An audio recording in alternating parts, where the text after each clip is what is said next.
momento foi um susto, mas depois a gente vai acalmando os ânimos, porque é um tratamento doloroso, né? Mas nada que a gente não supere. Minha família foi essencial, os amigos, e eu depositei uma confiança enorme nos médicos do Hospital do Câncer, né? Esse tratamento me fez eu crescer, me fez eu ser outra pessoa, ver a vida com outros olhos. Hoje eu sou outra mulher. A vida para mim tem outro sentido. E nesse tratamento eu fui vendo lá nos corredores do hospital que tem pessoas que lutam como eu, por que eu não lutaria também? Outubro Rosa. Uma história feliz começa com a prevenção.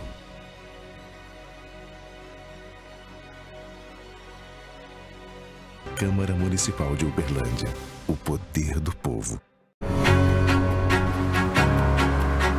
Estamos com o Lucas na escola e no futebol. Estamos com a Esther no ônibus e no trabalho. Com a Dona Maria na consulta e até no skate.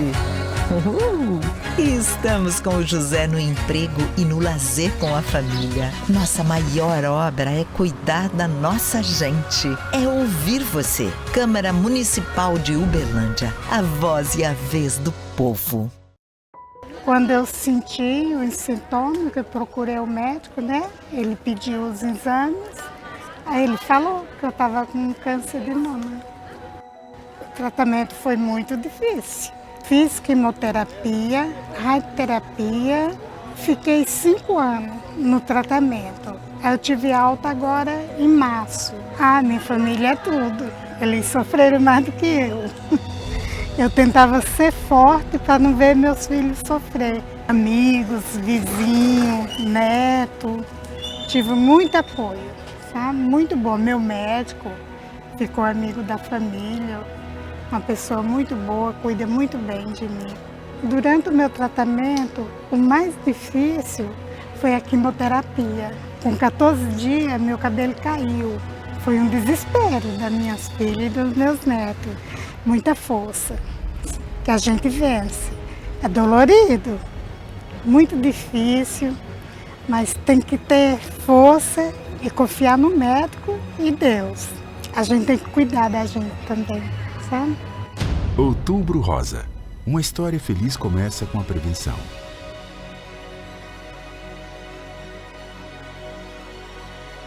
Câmara Municipal de Uberlândia. Uma história feliz começa com a prevenção e diagnóstico precoce. Câmara Municipal de Uberlândia.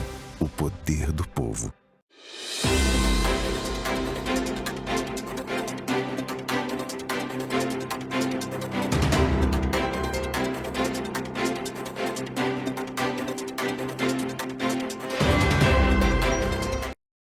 Eu senti o nódulo na mama, só que eu não imaginei que poderia ser um câncer de mama.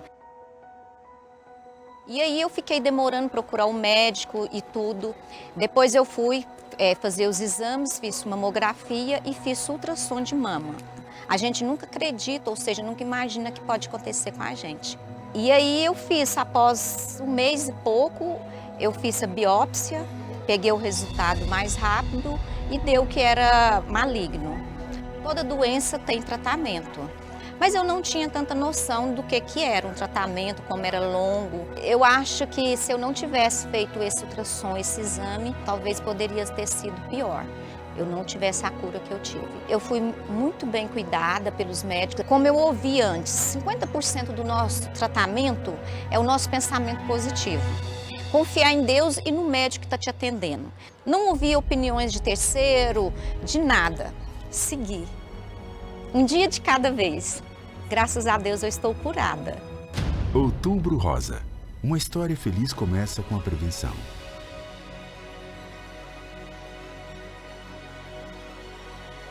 Câmara Municipal de Uberlândia.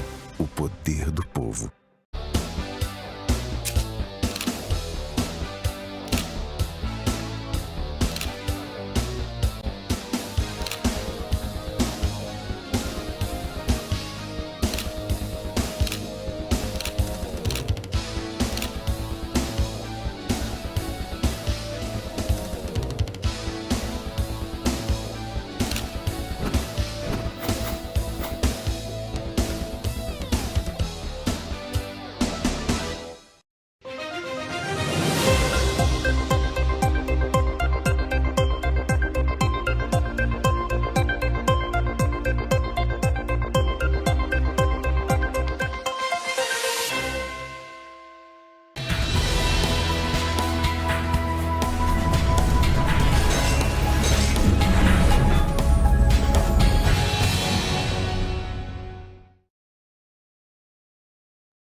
Senhoras e senhores, a Câmara Municipal de Uberlândia realiza nesse momento uma sessão especial em homenagem aos 506 anos da Reforma Protestante. Convido para dirigir essa solenidade a Sua Excelência o vereador Zezinho Mendonça, presidente da Câmara Municipal de Uberlândia.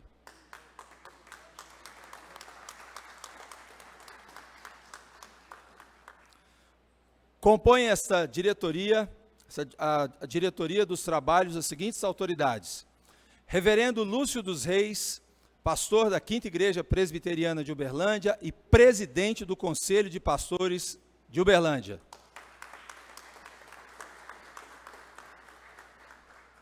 Convido também o Reverendo Roberto Brasileiro, presidente do Supremo Concílio da Igreja Presbiteriana do Brasil.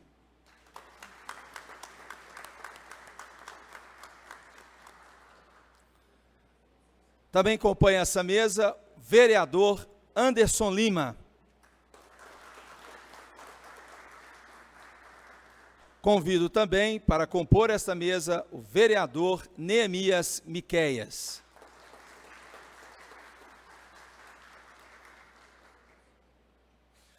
Nesse momento, passo a palavra ao senhor presidente da Câmara Municipal de Uberlândia, vereador Zezinho Mendonça, para a abertura da solenidade.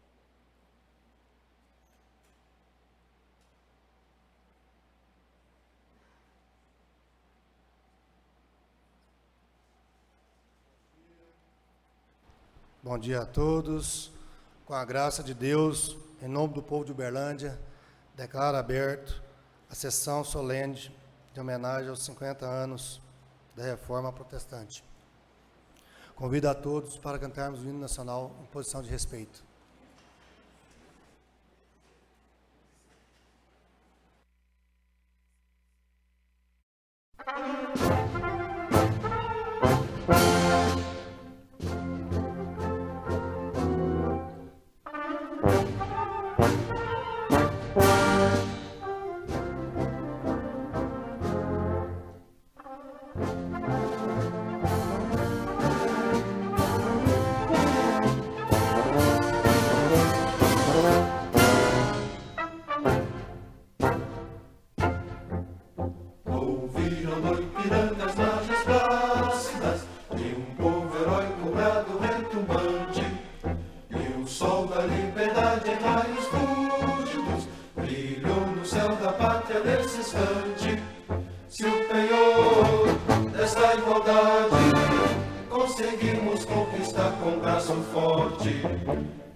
Entre outras mil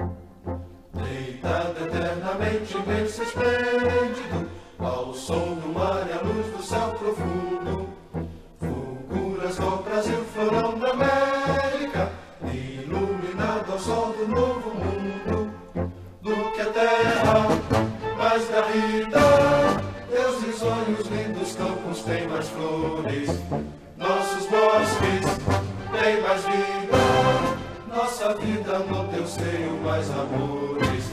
Com pátria mãe, idolatrada, salve, salve, Brasil de amor eterno seja símbolo, o lábaro que ostentas estrelado, dedica o verde louro desta flâmula, mas no futuro e glória no passado. Mas serves da justiça clava forte, verás que o filho teu não foge a luta, nem teme quem te adora a própria morte, terra adorada, entre outras mil és tu, Brasil, ó pátria amada, os filhos desse sol és mãe gentil, pátria amada, Brasil.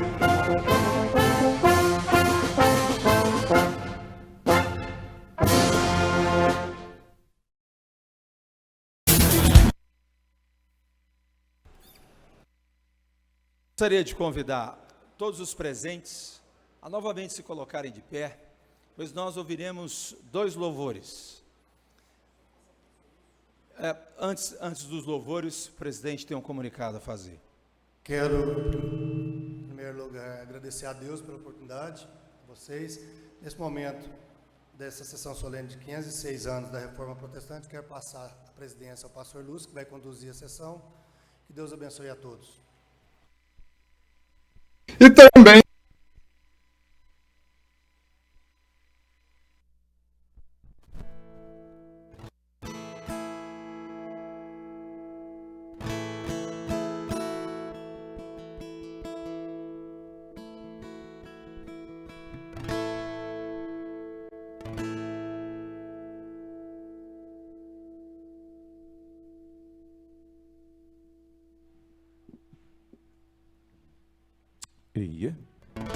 cumprimento a todos com a paz do Senhor, amém? Bom dia, queria adorar o Senhor com 2 cânticos e no segundo cântico o pastor Walter Fidelis vai me acompanhar aqui. Grande é o Senhor, e muito digno de louvor, da cidade do nosso Deus, Deus Santo Monte. Alegria, alegria de toda a terra.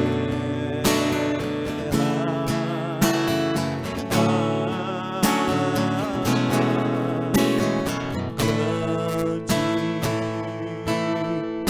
é o Senhor em quem nós temos a vitória, que nos ajuda contra o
Esse é um hino muito conhecido, o hino da Reforma. Lutero, quando trouxe a Reforma, na minha percepção, ele trouxe duas coisas de volta ao lugar correto. Primeiro, trouxe a palavra de Deus. Em segundo lugar, trouxe a música. E eu acho isso incrível. E essa é uma música que, literalmente, supera séculos. Castelo Forte.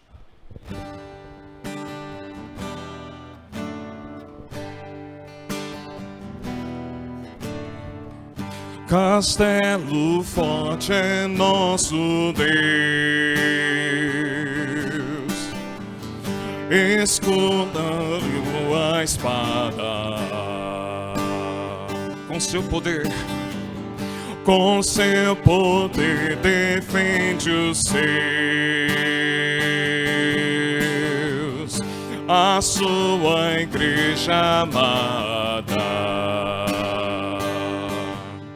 Com força e com furor nos prova o tentador, com artimanhas tais e astúcias infernais, iguais não há na terra. A nossa força nada faz, estamos nós perdidos, mas nosso Deus socorro traz e somos protegidos. Defende-nos, Jesus, o que venceu na cruz, Senhor dos altos céus, que sendo o próprio Deus, triunfa na batalha.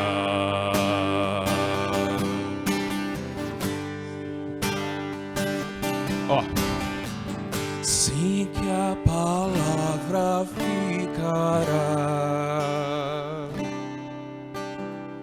sabemos com certeza, pois ela nos ajudará com armas de defesa. Se temos de perder famílias, bem poder, embora a vida vá, por nós Jesus está e nos dará seu reino. letra, música, durante séculos, fortalece a caminhada da igreja. Amém. Convido a todos a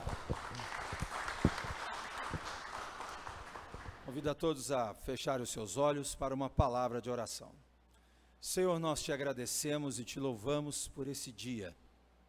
Te louvamos, ó Deus, pela tua palavra. Te louvamos, ó Deus, por tua soberania. Te louvamos, ó Deus, pelos 506 anos da Reforma Protestante. Te agradecemos também por esta sessão especial, onde teremos, ó Deus, a tua palavra sendo, ó Deus, compartilhada nessa manhã. Que o Senhor continue a tua obra em nossas vidas, em nossos lares, através da tua igreja, de homens chamados ao ofício ministerial. Ajuda-nos, ó Deus, a superar as adversidades, as distâncias, as dificuldades que estão diante de nós, para que prossigamos fiéis a Ti, em nome de Jesus. Amém e amém. O vice-prefeito de Uberlândia enviou uma carta agradecendo e eu passo a ler integralmente. Cumprimento cordialmente, assim como os demais representantes dessa casa, o vereador Anderson Lima, vereador Neemias Miqueias e o presidente Zezinho Mendonça, Contudo, impossibilitado de comparecer por compromissos assumidos anteriormente, deixo minha homenagem pelos 506 anos da Reforma Protestante.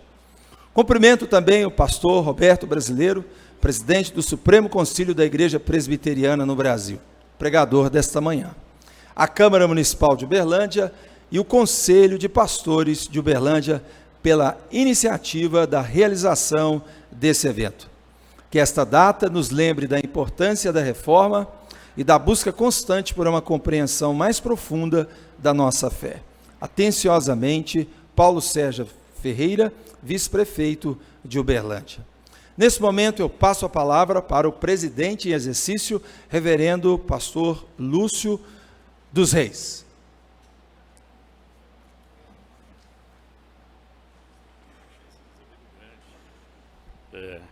Graças e paz, irmãos, que alegria, privilégio estarmos aqui como Conselho de Pastores de Uberlândia. Eu quero agradecer essa casa que abre as portas para um momento tão importante na nossa vida, comemoração da Reforma, 506 anos de aprofundamento na Palavra de Deus, de ensino. E eu quero ler aqui um texto na primeira carta de Paulo aos Coríntios, no capítulo 3, a partir do verso 11, ele diz: porque ninguém pode colocar qualquer outro alicerce além do que já está posto, que é Cristo. No entanto, existem vários tipos de materiais que podem ser usados para construir sobre esse alicerce. Alguns usam ouro, prata e pedras preciosas, e outros constroem com madeira, com feno e até mesmo com palha. Está prestes a chegar um tempo de prova no dia de Cristo para verificar que tipo de material cada construtor usou. Na outra versão diz: cada um veja como edifica. Então nós estamos aqui por causa do fundamento da reforma. Nós temos vários ministérios aqui, várias igrejas, denominações, mas todos nós somos frutos da reforma protestante. Eu estava vindo para cá pensando que a gente tem muito mais do que uma herança. Nós temos um legado, né, irmãos? Porque a herança a gente faz dela o que quer. O legado não, a gente faz o que é necessário. Então, louvo a Deus pelos homens que Ele levantou para fazer a reforma, e louvo a Deus pela igreja, por Cristo que é o Senhor da igreja, que tem nos sustentado até agora. Então, minha gratidão a Deus, que Ele nos considere fiéis para o ministério, que cumpramos o nosso chamado, honrando aquilo que os nossos pais, que os nossos irmãos fizeram na luta pela reforma protestante. Que não abramos mão dos princípios que foram ali estabelecidos, restabelecidos, e que nós honremos ao Senhor no nosso ministério. Que cada um de nós sejamos encontrados fiéis, que cada um de nós cumpramos com humildade, com zelo, aquilo que Deus nos chamou para fazer. Amém.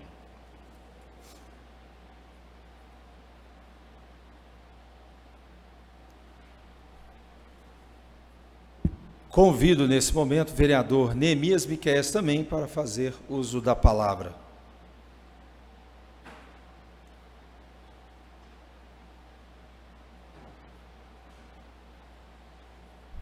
Bem, meus irmãos, a paz do Senhor Jesus.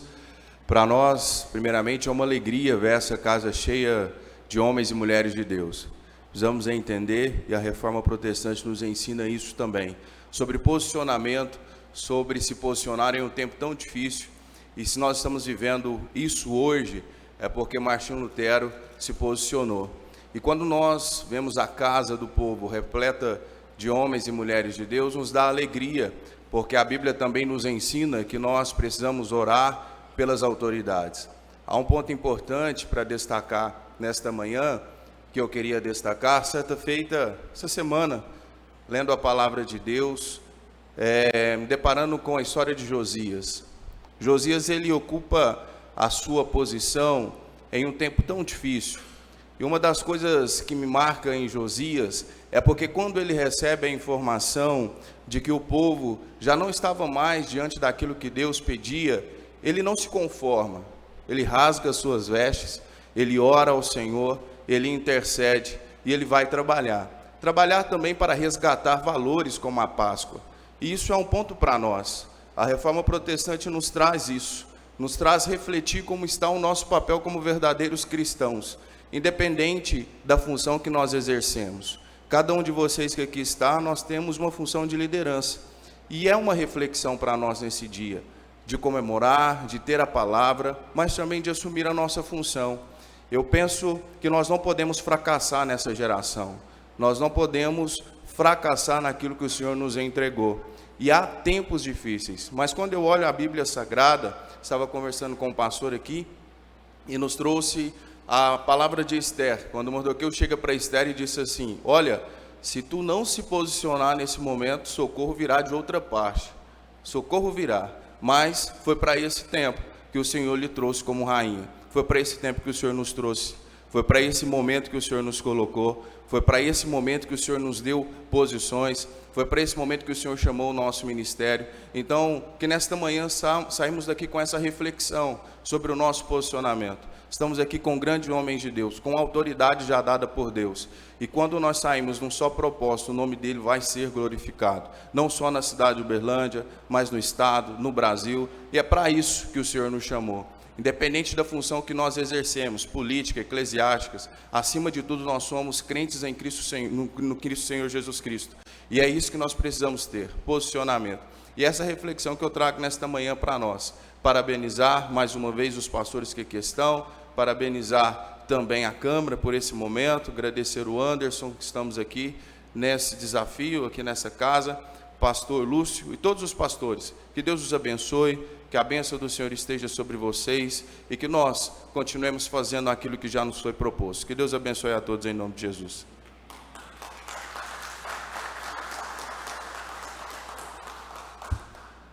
Convido também para fazer o uso da palavra o vereador pastor Anderson Lima.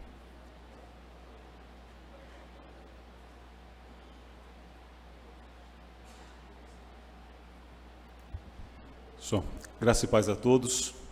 Para nós é uma alegria tê-los conosco nessa manhã e no dia de comemoração, um dia em que se comemora a Reforma Protestante, um momento ímpar na história da humanidade. Como historiador, eu posso falar um pouco com relação a isso. Na Idade Média nós tínhamos um período de densas trevas, talvez não na tecnologia, mas moralmente, espiritualmente, o mundo estava em trevas. Eram tempos difíceis, eram dias onde a moralidade, o respeito, princípios eram pervertidos, aonde espiritualmente nós tínhamos um corpo de Cristo morto. E a reforma ela veio trazer luz a um ambiente de trevas. Eu me recordei agora de um versículo aonde Arimateia procura ali o imperador e procura, olha, eu quero o corpo de Cristo. E depois de confirmar que o corpo de Cristo estava morto, Arimateia vai lá, investe tempo, dinheiro para sepultar o corpo de Cristo. Lutero e outros homens de fé, eles investiram tempo, paciência, investiram a sua vida para ver o corpo de Cristo que estava morto ressuscitar. E a nossa fé é baseada nisso, na ressurreição de nosso Senhor. Nós cristãos temos a responsabilidade espiritual, social, de sermos luz aonde nós estivermos, de nos posicionar. E assim como o Neemias falou, nós temos uma geração de homens e mulheres levantados por Deus para este momento. Momento de crise moral, momento de crise social, momento de trevas espirituais. E nós temos que assumir a responsabilidade que nos cabe como homens e mulheres de Deus, de pagar o preço. E esse preço muitas vezes pode custar caro para a gente, mas muito mais caro foi a morte de Cristo no Calvário por nossas vidas. Que nós possamos levantar a bandeira da fé, entender que princípios são inegociáveis, que os valores cristãos não podem ser pervertidos, que os princípios que regem a Bíblia, que regem a nossa vida, devem ser mantidos a qualquer preço. Nós somos homens e como homens somos falhos e imperfeitos, mas há um Deus que habita em nós, que derramou sobre nós o Espírito Santo, que nos capacita, que nos orienta, que nos ensina, que nos estimula, que nos encoraja, que puxa a nossa orelha.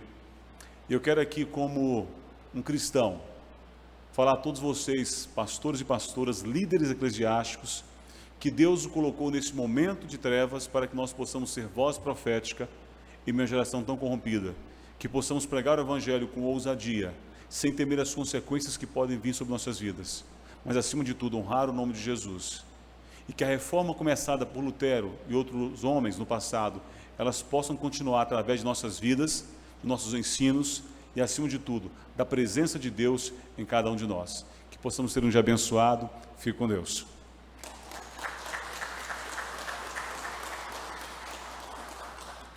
Nesse momento, convido o reverendo Roberto Brasileiro a fazer uso da palavra e também expor as Escrituras.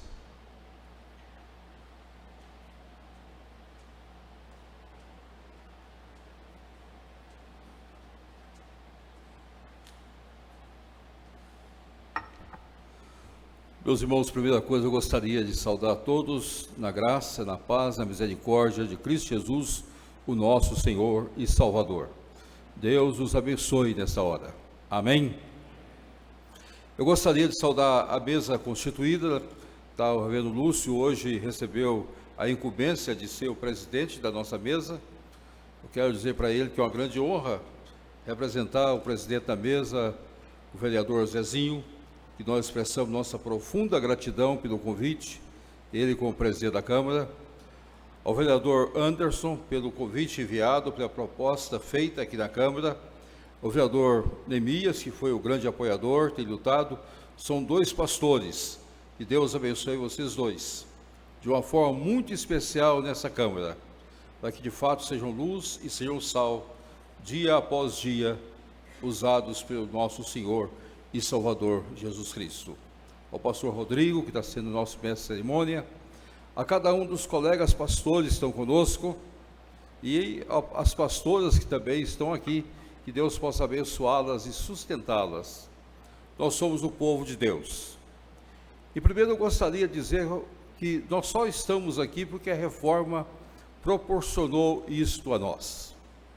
Antes de nós lermos o texto, antes de nós falarmos da reforma, nós só estamos aqui porque homens como Lutero, mas principalmente João Calvino, que foi o grande sistematizador da reforma protestante do século XVI, esses homens fizeram o possível para que nós pudéssemos estar aqui. O que esses homens fizeram? Primeiro, a volta de fato à democracia. A democracia, ela tem alguns momentos principais da história, e quando chega ao século XVI, a visão democrática trazida através dos estudos das institutas proporcionou ao mundo quebrar aquela divisão que havia entre somente uma visão de reino terreno e uma visão do povo, onde o povo ficaria embaixo, o feudo em cima e depois o encontro com Deus. Agora não. A reforma transforma isso. E a reforma transforma isso, tornando todos nós iguais. E por essa visão de sermos iguais, é que nós temos, de fato, a volta à democracia. Esse é uma conquista da reforma. Outro ponto essencial, nós só estamos aqui porque nós temos uma visão de vocação. A maior doutrina que revolucionou o mundo foi a doutrina da vocação, onde todos nós somos chamados por Deus e cada um de nós temos a nossa vocação, onde nós podemos exercer a nossa vocação. A possibilidade do filho do carpinteiro chegar a ser o dono da terra. Até a reforma não existia isso. Até a reforma o mundo vivia da seguinte maneira: o filho do carpinteiro nada mais é que um carpinteiro. O filho da empregada nada mais é que um empregado. A filha é a mesma coisa, não havia sentido vocacional. A reforma trouxe outro privilégio para nós. E esse foi outro grande privilégio da reforma: a possibilidade de estudar. A escola pública é de origem de Lutero. Lutero foi o primeiro defensor que todos teriam liberdade para estudar. Até o século XVI, os estudos estavam reservados para uma classe feudal. Não havia possibilidade das pessoas alcançarem, sair da sua maneira. Agora não, Lutero populariza o estudo, populariza a educação. Calvino veio com a Academia de Genebra. Aí nós temos a abertura de várias universidades que foram frutos da reforma pelo mundo todo. 3 contribuições importantes. Todos nós somos iguais, dá-nos o sentido de democracia. Todos nós podemos ter liberdade para desenvolver as nossas vidas, é o sentido da vocação. E todos nós podemos estudar, é o sentido de um povo instruído. Por isso, os países reformados são os países que têm as melhores universidades do mundo. É pena que nós demoramos muito tempo a entender isso no nosso próprio Brasil, na nossa própria contribuição. Mas a grande pergunta que muitas vezes é levantada, e eu gostaria que nós pudéssemos pensar, por que a reforma deu certo? Por que a reforma existe, de fato? Por que a reforma aconteceu? Se nós olharmos, nós vamos ter questões reformadas no século XII, no século XIII, no século XIV, século XV. E por que o século XVI foi diferente? Lutero nasceu em 1483. A reforma aconteceu em 1517. Então, portanto, Lutero tinha 34 anos quando aconteceu a reforma. Ele era um homem já resolvido na vida. Quando nós falamos que era um homem já resolvido, Lutero já tinha tido a oportunidade de ser doutor em teologia. Em 1514, Lutero recebeu o título de doutor em teologia, doutor em Bíblia. Ele conhecia os salmos. Alguns autores chegam a dizer que Lutero conhecia todos os salmos de cor. Ele conhecia os salmos, ele expunha os salmos, ele conhecia Gálatas, ele conhecia Efésios, ele conhecia Romanos. Há muitos escritos de Lutero onde ele faz comparação dos textos bíblicos. Ele era um expositor bíblico. Mas Lutero teve uma oportunidade da vida dele que só a providência dá essas oportunidades. Lutero, seus pais queriam que ele fosse formado em direito. Escolheram a melhor escola para que Lutero pudesse estudar na Alemanha. Mas ele teve uma experiência profunda com Deus. E nessa experiência profunda com Deus, Lutero retrata todo o ensino que ele havia recebido até aqueles dias. Ele chega a dizer: ajuda-me, Santa Júlia, que eu, de fato, dedicarei minha vida como monge. Então ele retrata a ideia, a visão. Em outras palavras, eu vou interpelar os santos, e o santo vai me dar a bênção, e eu vou chegar onde eu quero chegar. Eu vou encontrar paz. Ele viu a morte de um amigo dele chamado Alípio. Mas aconteceu um fato interessante. Lutero entra para um mosteiro agostiniano, o que abriu a porta para ele. É o melhor da sua época. E lá ele encontra um homem chamado Staupitz. Esse homem era profundo conhecedor da Bíblia. Era um homem crente. Mas era um homem reservado, escondido. Aqueles homens que gostam de estudar, mas na sua condição, lá estava Staupitz. E Deus, pela sua graça, concedeu a Staupitz ser mentor de Lutero. Lutero cresceu. Rapidamente conheceu a Bíblia. Rapidamente entendeu que não era pelas penitências, não era pelo esforço. Staupitz proporcionou uma viagem de Lutero a Roma. Ele voltou decepcionado com o que ele viu, com o que ele assistiu. Mas era uma Roma que trazia reflexos ainda de momentos do cativeiro babilônico, momentos de profundas tristezas e amarguras, decepções até para o povo daquela época, por causa dos papas que haviam ocupado aquele lugar. O papa era Leão X, era o papa da época de Lutero. Lutero voltou, continuou seus estudos, professor da universidade, logo foi colocado na Universidade de Wittenberg e ele se torna professor da universidade, se torna a alma pensante daquela universidade. Mas acontece um fato naquela época, a venda das indulgências. A igreja precisava de dinheiro. Então a reforma não é uma questão econômica, mas a igreja precisava de dinheiro. A igreja estava construindo a Capela Sixtina. E Leão X estava desesperado, eu preciso de dinheiro. E a única saída que eu tenho é usar as indulgências. Vaga-se uma paróquia ou várias paróquias, um bispado na Alemanha, hoje chamada Alemanha. Ele vende aquele bispado. Vende, mas a pessoa que compra não tinha dinheiro para comprar. Vai a uma casa bancária, pede o dinheiro emprestado para pagar Roma. E paga Roma.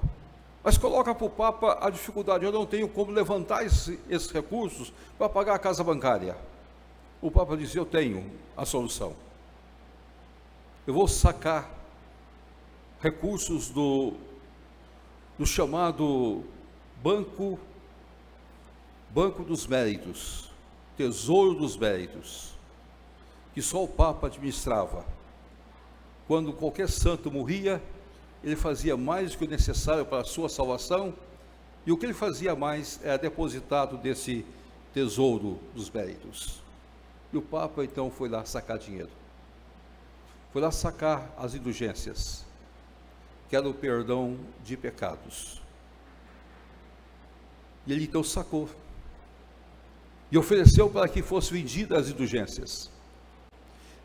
E vendendo as indulgências, o Papa colocou da seguinte maneira: por eu ter sacado dinheiro, por eu ter sacado as indulgências, eu exijo que você me dê 50%.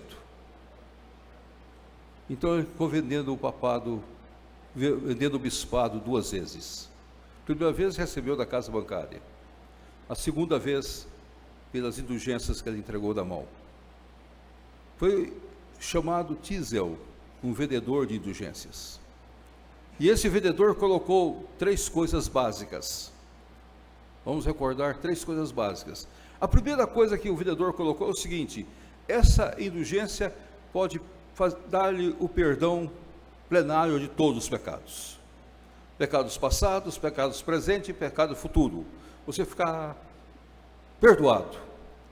Até aquele desejo que você tem de cometer algum pecado já está perdoado se você comprar uma indulgência um pouco mais cara que a indulgência plenária. Segundo, você pode comprar uma indulgência só para os pecados futuros. Se você já fez penitência do passado e do presente, então você compra só dos futuros. Futuro você está pensando em cometer alguns pecados. Então compre, antes de cometê-los, compre o perdão. Você já vai cometê-los perdoado. Você vai passar para o céu direto sem passar do purgatório. Terceiro, aí foi a grande sacada de Tisel. E por isso que ele tornou tão popular. Você pode comprar o perdão para aqueles que já morreram. Seu pai e sua mãe.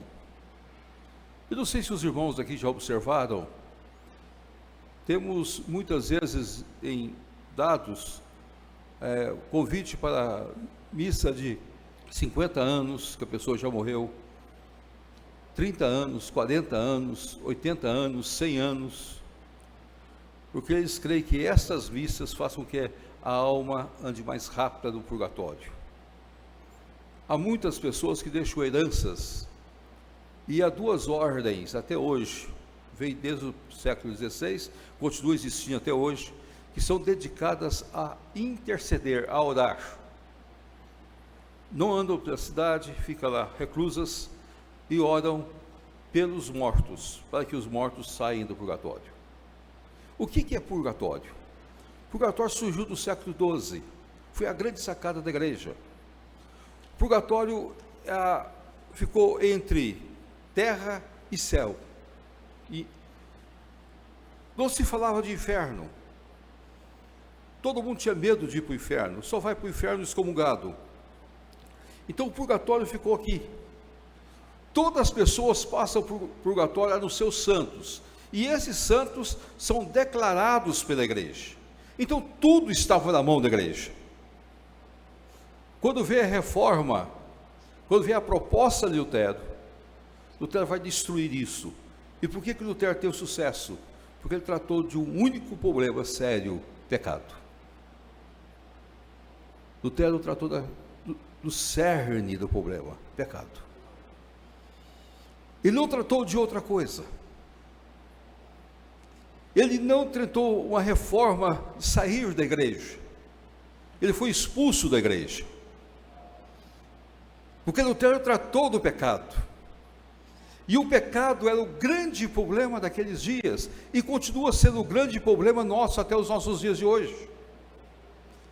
E o texto que eu quero deixar com os irmãos é o texto de Efésios capítulo 2, fala que nós somos mortos dos nossos delitos e pecados, e pela graça sois salvos, mediante a fé. Isto é dom de Deus, não de obras, para que ninguém se glorie, as quais Deus de antemão preparou para que andássemos nelas. Efésios capítulo 2, a partir do verso 8 até o verso 10. Então aqui está o ponto central. A questão central da reforma foi que Lutero não estava lutando por questões econômicas, financeiras, ou por questões contra o papado, nada. Lutero estava lutando contra o pecado. Mas o pecado atingia tudo. O pecado é que tinha colocado a igreja nessas trevas. A proposta de Lutero ia acabar com o purgatório. E o purgatório era um ponto importante para a vida da igreja. Começa aqui a destronar a casa de 2 andares. Até a reforma, o mundo era dividido em uma casa de 2 andares. O povo embaixo e em cima o clero. E o clero muitas vezes dividia essa casa com o mundo feudal, através do Sacro Império Romano, que interferia em tudo. Com a proposta de Lutero, ele tirava isso, mostrava que todos são pecadores. Todos nós estamos na mesma situação. Todos nós estamos mortos nos nossos delitos e pecados. Todos pecaram e carecem da glória de Deus. A nossa justiça nada mais é do que trapo de imundície.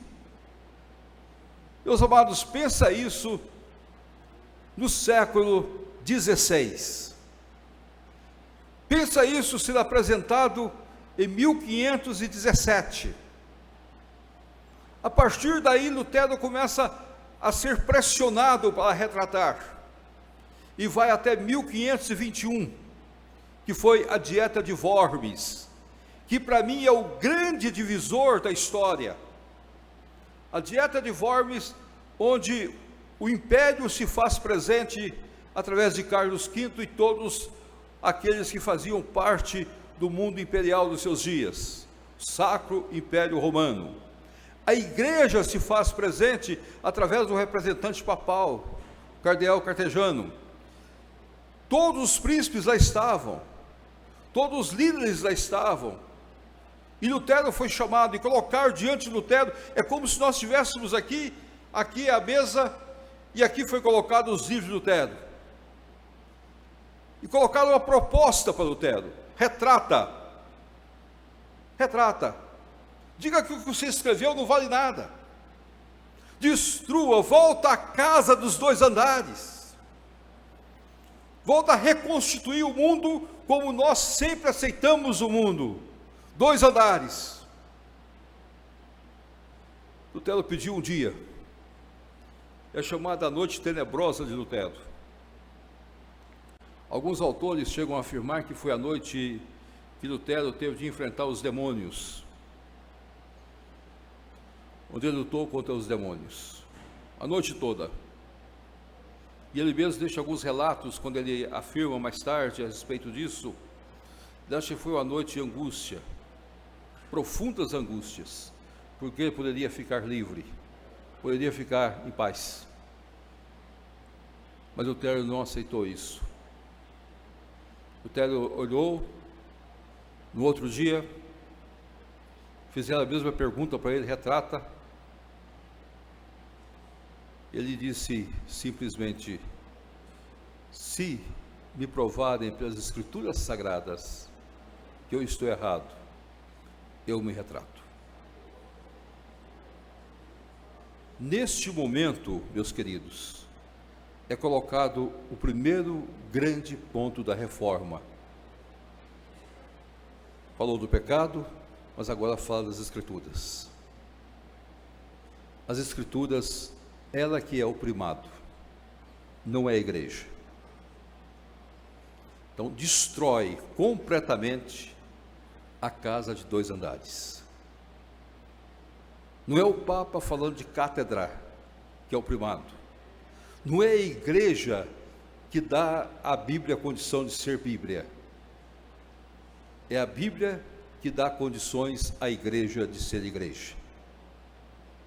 Por isso, todas as denominações, todos os movimentos religiosos se baseiam num único princípio: se qualquer movimento sair das Escrituras, as pessoas podem desrespeitar as autoridades que dirigem esse movimento. Porque o ponto central para nós é a Bíblia Sagrada. E a partir daí também nós temos esse grupo de denominações. Nós temos o livre exame das Escrituras.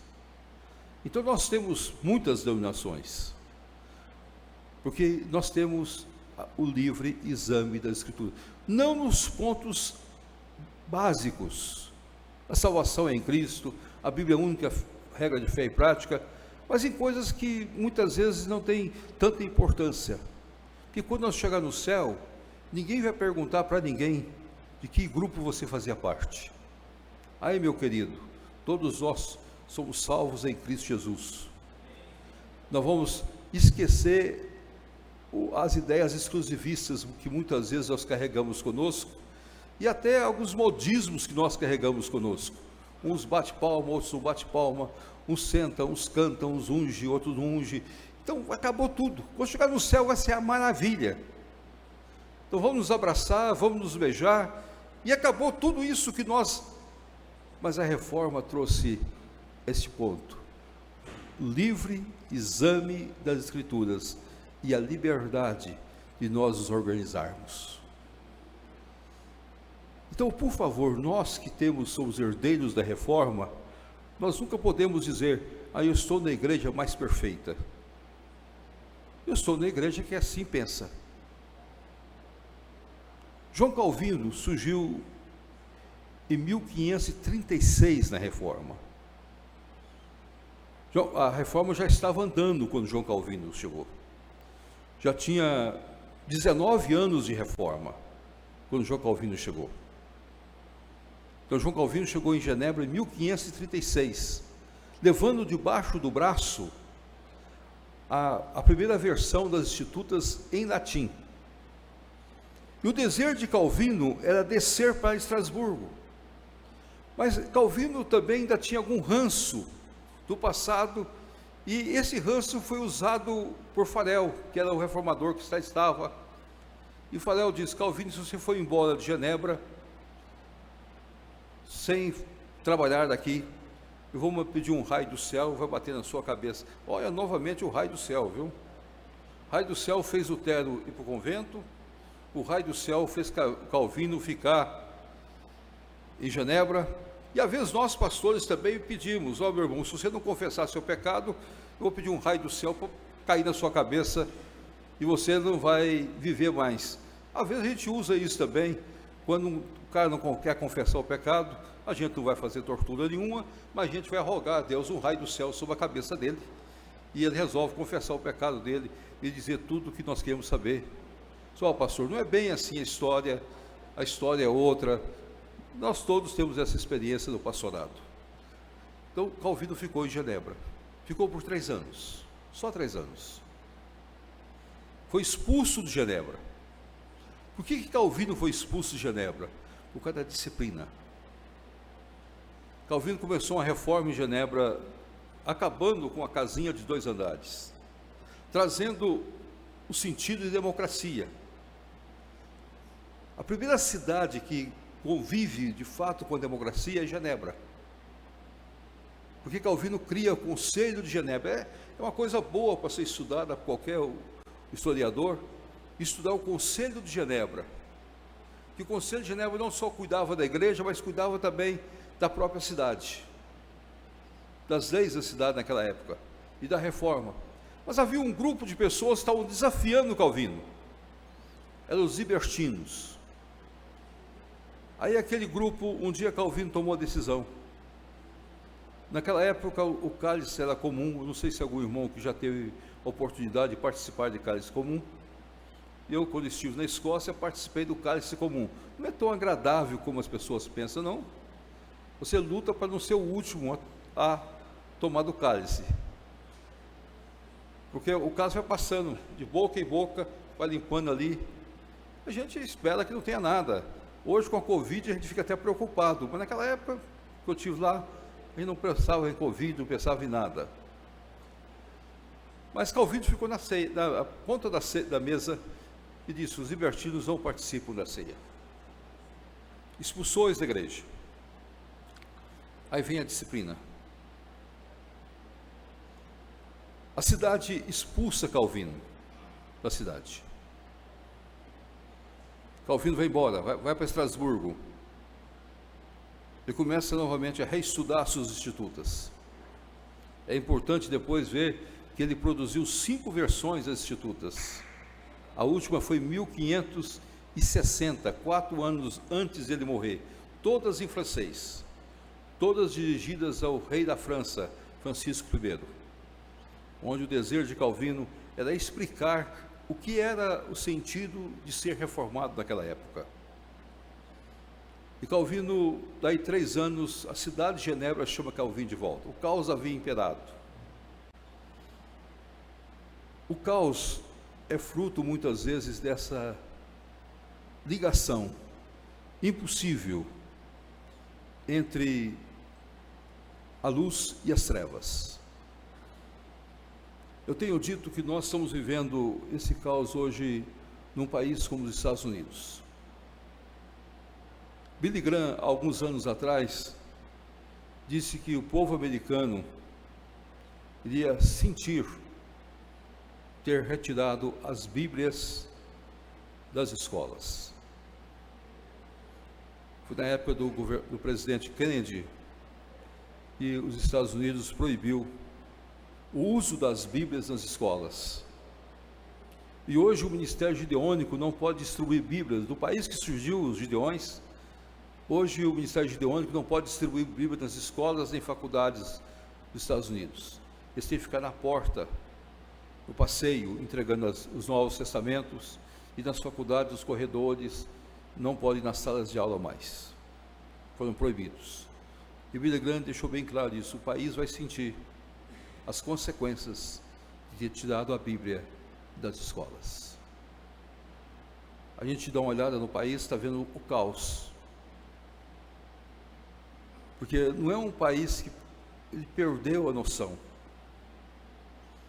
O capitalismo levou o país a um caos, ao ponto de nós termos um país que se envolve em todas as guerras, todas as batalhas, e ao mesmo tempo vive num momento muito difícil.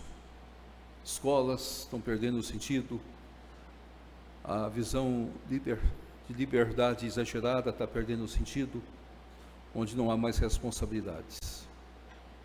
As raízes estão entristecidas. Foi o que aconteceu com Genebra. Calvino volta 3 anos depois e recomeça todo o seu trabalho de reforma da academia. 3 coisas Calvino fez importantes para Genebra.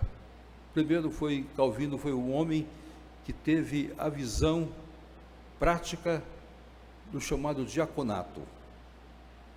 Ele aplicou a Bíblia. Toda pessoa tem oportunidades, direitos de ter o necessário para a sua vida. Eram todos estrangeiros. Calvino revolucionou Genebra com essa visão prática do diaconato. Havia os diáconos que eram responsáveis para cuidar das viúvas, dos pobres, das pessoas, dos inválidos, dos imigrantes que passavam. Todos deveriam ser agasalhados. Todos tinham o direito pleno de viver uma vida modesta, mas ter condições plenas de vida. Calvino trouxe a universidade, também com oportunidade para todas as pessoas. Quem quiser estudar. O grande homem da Universidade de Calvino foi Teodoro de Beza. Esse foi o grande homem que Calvino usou na sua universidade. E Calvino trouxe outra coisa que foi importantíssima em Genebra. Toda decisão é democrática, tomada pelo Conselho de Genebra. Até há uma acusação que Calvino participou da morte de Servetus. Servetus foi morto, Miguel Servetus foi morto não por Calvino, mas foi decretada a morte dele por estar fora dos princípios reformados, querer trazer heresia para a reforma naqueles dias, e foi condenado pelo Conselho da cidade de Genebra. Calvino fazia parte, estava lá, mas não foi ele que decretou a morte. Calvino, quando ele foi requerido para entregar os documentos que comprovavam as heresias de Servetus, ele entregou. Então a reforma trouxe alguns benefícios à cidade. A cidade então se torna o grande movimento de liberdade.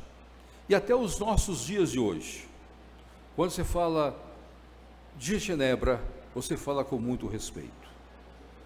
Você fala olhando a justiça sendo colocada ali em ponto alto, a visão de colégio, a visão de mundo.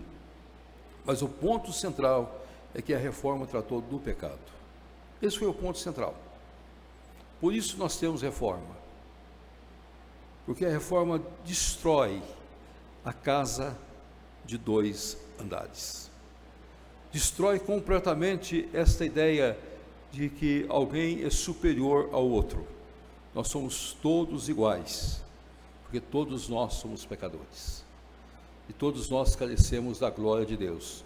E nós somos salvos somente pela graça em Cristo Jesus, o nosso Senhor. Sem mérito nosso. Sem mérito nosso. E esse é o ponto central da reforma. E por isso a reforma desenvolveu tanto. Por isso ela cresceu tanto no mundo todo. E nós podemos revolucionar o mundo de hoje, se nós tivermos coragem de enfrentar o pecado. Às vezes nós estamos esquecendo de enfrentar essas situações. Nós não enfrentamos o pecado mais. Nós fomos acomodando. Nós fomos acomodando as situações. Lutero não esperava o que ia acontecer com ele, mas ele enfrentou essa situação. Alguns levantam a tese, mas Lutero casou-se. Casou-se, sim, casou. Mas o casamento dele ocorreu em 1546. Isso é, 9 anos depois da Reforma Protestante. Em 1546 que Lutero casou. Lutero teve 6 filhos com Catarina. Ele morreu em 1564. Não, desculpa, eu estou trocando as bolas aqui. O Lutero morreu em... Não, então ele não casou em 1546, ele casou em 1536. Ele morreu em 1546. E Calvino, que nasceu em 9 de junho de 1509 e morreu em 1564. Calvino e Lutero é só a troca de dois números finais, um 46, o outro 64. Calvino trouxe o grande legado que nós temos da reforma, veio todo de João Calvino. Todos os grandes desenvolvimentos. Algumas pessoas culpam Calvino do capitalismo, mas Calvino de fato foi o pai do capitalismo, mas não num capitalismo selvagem como nós temos hoje, porque ele, pregando a doutrina da vocação, ele pregou a queda da casa de 2 andares. Então, todos nós temos a oportunidade para crescer, todos nós temos a oportunidade de desenvolver nossas vidas, todos nós temos uma visão diferenciada de mundo. Então, as posições calvinistas eram de crescimento, de oportunidades no mundo que nós vivemos. Isso, pensando no século XVI, era a grande revolução. Mas a reforma só aconteceu por questões espirituais. Não foram as questões políticas, não foram as questões simplesmente financeiras, não foram as questões sociais, tudo foi influenciado pela reforma. Então o mundo se divide até Cristo e depois até a reforma, e reforma para cá. É pena que nós ainda estamos ansiando por movimentos reformados nos nossos dias, onde nós passamos a nos respeitar mais. As igrejas evangélicas precisam se respeitar mais. Se nós somos fruto do mesmo movimento, não importa a sua denominação, mas para que nós vamos guerrear entre nós? Para que nós vamos lutar entre nós? Nós podemos nos unir muito mais. Nós podemos fazer mudanças radicais nesse Brasil nosso. Quando eu observo que o Brasil está chegando a 40% de chamados evangélicos, nós temos condições de mudar a história desse país. É pena que nós, muitas vezes, embarcamos em canoas furadas. Nós não olhamos os princípios, as bases que são colocadas. E quando nós perdemos essas bases, nós perdemos o sentido de sermos de fato reformados. Nós temos de viver sempre lembrando que a reforma quebrou, destruiu as diferenças entre as pessoas. Então hoje se fala muito em discriminação. Movimento de discriminação, vamos pedir perdão a esse ou aquele. Reformados não precisam disso, porque desde o século XVI nós já não podemos ter nenhuma discriminação, nem pensar, porque todos nós somos iguais, todos nós somos pecadores e carecemos da glória de Deus. Reforma nada mais do que isso. Reforma sempre reformando, não deixando que outras coisas venham fazer parte da igreja, das nossas doutrinas, dos nossos ensinos, do separatismo, dos nossos pensamentos, da nossa visão. Reforma vai sempre nos quebrantando cada dia mais, dando novas oportunidades, surgindo uma nova geração de estudiosos, de pessoas. Eu louvo a Deus por ver que na Câmara nós temos 2 pastores. Vocês têm uma grande responsabilidade.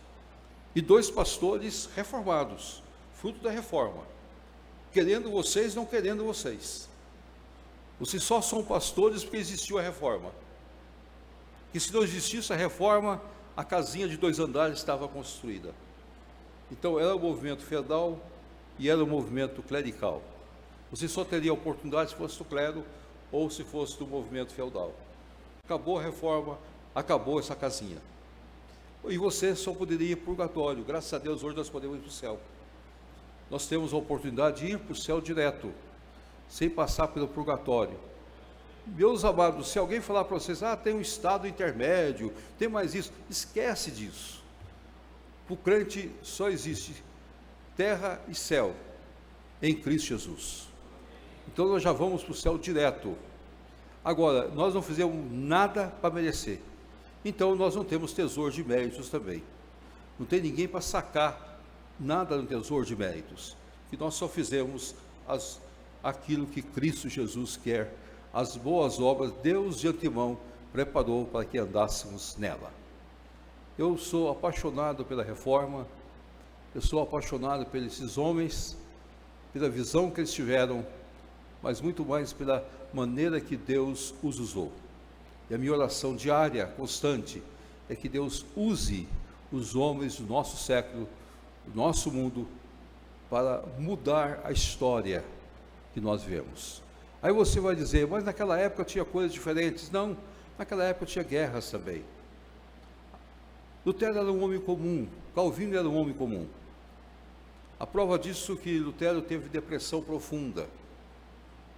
Lutero chegou ao momento que não havia mais saída para ele. Calvino também teve momentos difíceis. Calvino teve mais doenças do que o ser humano poderia ter. A história registra que ele teve mais de 40 enfermidades diferentes.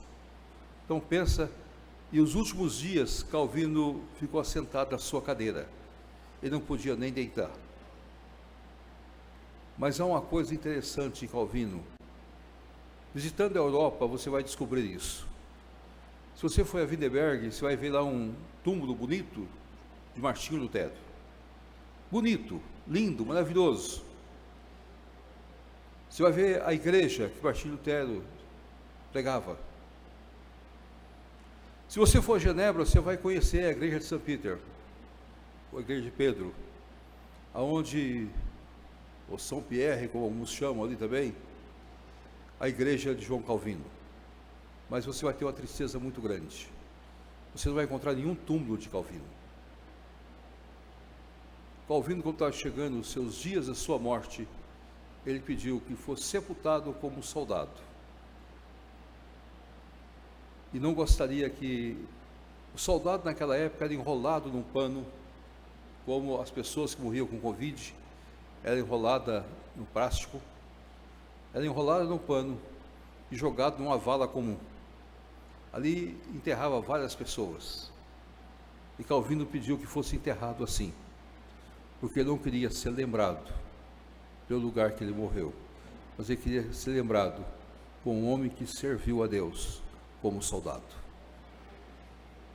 Então esse é o espírito que nós precisamos ter para ser reformado. Lembrar que nós, muitas vezes, quando chegar o nosso dia, que Deus nos leve e nada marque aonde nós estamos, para que ninguém faça nenhuma peregrinação para conhecer o túmulo de Santo Lúcio, ou de outras pessoas também. Viu, Lúcio? Então não vai marcar ali, vamos construir lá na igreja, da quinta igreja, vai abrir uma tumba lá para você ficar lá. Não, de jeito nenhum. Ninguém vai fazer isso. Você cumpriu o seu papel, Deus o chamou, a glória é de Deus. Que Deus os abençoe. Amém.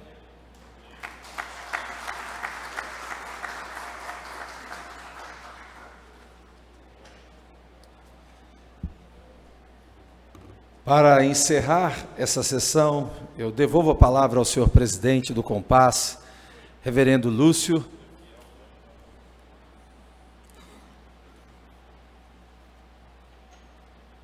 Oh, irmãos, que alegria, né? A gente ouve o reverendo Roberto. Eu fiquei pensando se a gente tivesse uma vestimenta do século XVI para colocar no reverendo Roberto. A impressão que ele dá é que ele está vivendo tudo isso, né? Ele está vivendo aquele tempo. Eu acho que ele estava até no casamento de Martim Lutero. Ele ficou, que dia que foi mesmo? Eu acho que ele estava no casamento do Martim Lutero. Que viagem que ele faz, né, irmãos? Sem esboço. Reverendo Roberto é um dos homens mais humildes que eu conheço. Reverendo Roberto foi eleito presidente do Supremo Concílio em 2002. E ele foi reeleito em 2006, 2010, 2014, 2018 e 2022.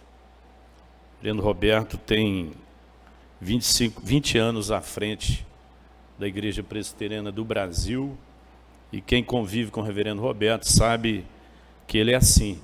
O reverendo Roberto, se ele puder viajar de ônibus para ficar mais barato e não ir de ônibus, é assim que ele viaja, viu, irmãos? Esse homem aí, meu patrão. Reverendo, eu falei o seguinte, eu falo aqui no Compaz que lá no céu não vai ter placa mais de igreja, vai acabar com tudo isso. Lá todo mundo vai ser presbiteriano, entendeu? O pessoal já está sabendo disso aí. Nós vamos dar os últimos avisos aqui, porque faz parte do protocolo aí do Compaz, para os irmãos lembrarem. Marcinho, vem rapidinho, fala aqui da Assembleia. Nós vamos ter no dia 23 de novembro, no Sabiazinho, a presença do Hernandes e esse irmão amado, conhecido por todas as denominações, às 18 horas. E às 15h30 nós teremos um café lá na segunda igreja. Honório, fique em pé, por favor, pastor da segunda igreja. Vai ser um bate-papo com o Hernandes, você não pode ficar de fora desse café, tá bom? A nossa caminhada, também se pode falar da caminhada, tá? Paz, irmãos, Deus abençoe. Irmãos, dia 15 agora de novembro, nós temos a passeata. O Compaz está realizando aí uma passeata que nós vamos sair aqui do estádio, do estacionamento do estádio João Avelange, e nós vamos dar uma volta em volta do Parque Sabiá, orando e clamando a Deus pelas famílias, e por tudo que as famílias têm sofrido nesse momento. A gente achou pertinente ter o Compaz realizar esse momento aí em unidade com todas as igrejas. Então, nós solicitamos isso, que você, pastor, possa motivar a sua igreja, incentivar a sua igreja, para que a gente possa estar junto ali, dia 15, às 16 horas, a partir das 16 horas. Amém? Nós temos também as duas assembleias finais, que a primeira vai ser realizada no dia 28 de novembro, lá na igreja Sal da Terra do bairro Planalto, pastor Fernando. Lá nós vamos fazer a inserção de novos membros. O que é preciso para que um pastor possa ser membro do Compaz? O ideal é que ele esteja já participando das reuniões. As reuniões todas as terças-feiras, às 8 horas da manhã. A gente divulga isso tanto no Instagram do Compaz, quanto no grupo que a gente tem do WhatsApp. Então, que o pastor esteja sendo frequente. Ele vai precisar também de 2 cartas de recomendação. Uma carta do pastor presidente dele. Se por um acaso ele for o presidente da congregação dele, serve a carta dele. Uma carta de recomendação simples. Isso também a gente está disponibilizando lá no grupo do Compaz. E vai precisar de uma segunda carta, que é de um membro, um pastor já membro do Compaz. Então, ele vai ver aí quem o convidou para fazer parte do Compaz. Então, mediante essas 2 cartas e a leitura do estatuto, para que ele possa saber aonde ele está entrando. Então, ele vai ler todo o estatuto, ele vai assinar lá em cada página e vai nos entregar essa documentação. Então, não tem nada muito burocrático. O que nós temos são essas recomendações, e a gente está pedindo que essa documentação seja entregue até o dia 21 de novembro, para que a gente dê um prazo também para a gente confeccionar as carteirinhas também, que tem o valor da sua confecção aí de R$50. No dia 5 de dezembro, nós teremos, então, a assembleia, onde nós vamos ter a votação para a nova diretoria para o ano de 2024. Então, convidar todos aí, vai ser lá na Missão Vide, na igreja do pastor Alain. Então, todos os pastores aí estão convidados, os membros, aqueles que vão ser inseridos também, e a gente vai ali fazer a votação para a próxima diretoria. Deus abençoe, chamar o Fernando aí. Outro detalhe, pode chegando aqui. Irmãos, nós estamos com a vaga em aberto para o dia 7 agora. Se já tiver alguém que tem o interesse do Compaz em realizar o café na sua igreja, então você pode me procurar, ou o Evandro, que a gente está com essa vaga em aberto, próxima terça-feira agora, senão nós vamos ter que convocar a sua igreja para a gente estar lá, amém? Dia 7, então.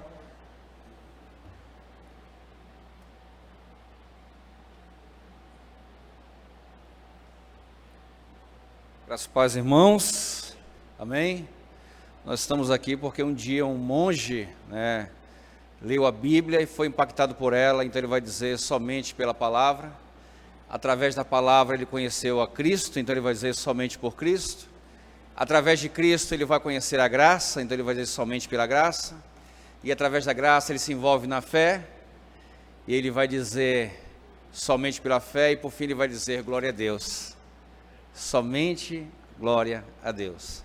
Louvamos a Deus por esse tempo, louvamos a Deus porque nós fomos incluídos no grande projeto de Deus. Nós louvamos a Deus por fazer parte dessa comissão de homens e mulheres que pregam a palavra do Senhor Jesus, que ela por si só é poderosa.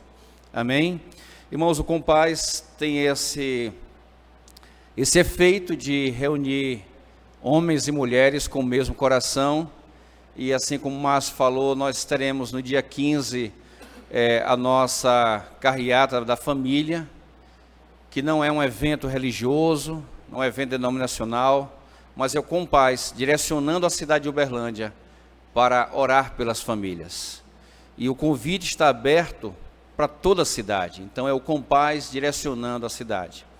Nós estaremos orando por esse dia, nós estaremos envolvidos nesse dia, estaremos envolvendo nossa igreja nesse dia, e pedimos ao Senhor que o seu coração esteja queimando por cada vez mais se envolver nesse tempo. Jesus está voltando, amém? Amém, irmãos? Vamos ofertar? Eu queria convidar você a ficar em pé, eu queria orar por sua vida, pelo seu coração, pelo seu ministério. Louvar ao Senhor Jesus, porque até aqui Ele tem nos ajudado. Obrigado, Senhor, por essa rica manhã e oportunidade cedida pelos céus para as nossas vidas, como igreja, como corpo de Cristo. Aqui estamos, Senhor, para celebrar, Senhor, essa data festiva para cada um de nós, Pai. Pedimos a sua bênção sobre cada ministério, cada pastor, cada família, que as recompensas dos céus possam envolver cada lar, Senhor. Pai, nós cremos que o Senhor é a nossa porção, o Senhor é a nossa riqueza, o Senhor é o nosso bem maior, o Senhor é a nossa fortaleza, e nós somos movidos pelo seu Espírito. É tudo que nós temos. Te louvamos nessa manhã, em nome de Jesus. Amém.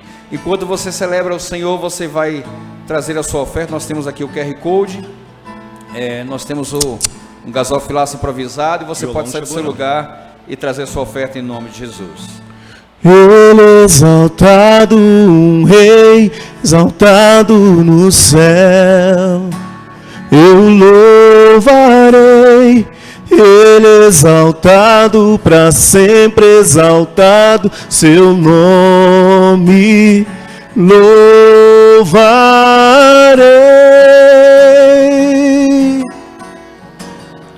Ele é o Senhor, sua verdade vai sempre reinar. Terra e céu glorificam seu santo nome. Ele exaltado, um rei exaltado no céu. Ele exaltado, um rei exaltado no céu. Varei. Ele exaltado, para sempre exaltado, seu nome louvarei.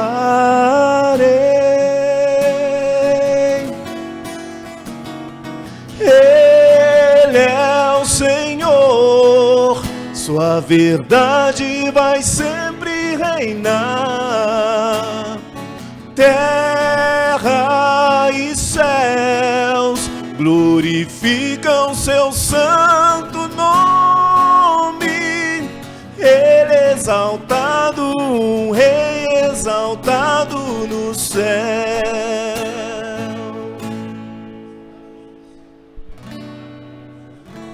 Pastor Túlio, quero convidar o pastor Carlos Henrique. Pastor Carlos Henrique está aí? Está lá, por favor. Túlio está indo para Moçambique numa missão, e nós vamos orar com ele. O pastor Bispo Carlos Henrique vai orar para Deus abençoá-lo na sua missão, e também, se você puder ofertar na ida dele, será bem utilizada essa oferta aí. Vamos orar, irmãos. Glória a Deus, que a graça e a paz estejam com todos. Gostaria de pedir a vocês que estendessem as mãos para cá. Aquilo que a Bíblia fala sobre a destra de comunhão. E como conselho de pastores, queremos abençoar esse homem nesse propósito de servir além das nossas fronteiras. Amém. Pai querido, ó Deus, como conselho de pastores, do qual, ó Deus, o pastor Túlio faz parte, e é parte de nós. Não está só, estamos com ele. Queremos abençoá-lo, ó Deus, nesse propósito, nesta missão, e declarar, Senhor, que sobre a vida dele, ó Deus, está a tua graça e a tua unção, o teu Santo Espírito. Encaminha, ó Deus, Deus guia os seus passos, abre os seus caminhos e estabelece sobre ele, por meio dele, o teu propósito, onde quer que o Senhor o conduzir. Ó Deus, que ele seja, ó Deus, Senhor, como orvalho, ó Deus, naquela terra seca, que ele seja, ó Deus, como a chuva serôdia, que ele seja, Deus, como um instrumento do Senhor, para abençoar, ó Deus, a igreja naquele lugar, ó Deus, e todos que por meio dela forem alcançados. Toda a provisão o Senhor já tem preparado, ó Deus, e nós declaramos como conselho a bênção do Senhor, a bênção do Pai, do Filho e do Espírito Santo de Deus sobre a vida do teu filho, ó Deus, como missionário, como homem, ó Deus, nas mãos do Senhor. Seja conduzido e trazido em segurança na graça e proteção do Senhor, em nome de Jesus. Irmãos, mais uma vez agradecendo ao reverendo Roberto por atender o convite. Entendemos quanto a agenda dele é apertada, agradecemos essa casa, agradecemos todos vocês e declaramos encerrada a sessão solene de comemoração dos 506 anos da Reforma Protestante. Deus abençoe. Vamos tirar foto aqui, ó, os pastores, todos presentes. Vamos tirar uma foto bonita aqui. Irmãos, na próxima terça-feira a reunião vai ser na Igreja Batista do Caminho do nosso irmão pastor Uberlândio. Levanta a mão aí, pastor Uberlândio. Lá no bairro Tibéri. Fiquem atentos ao WhatsApp do Compass. Maiores informações serão postadas lá. Amém?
Você sabe de onde vem a força da Câmara Municipal de Uberlândia?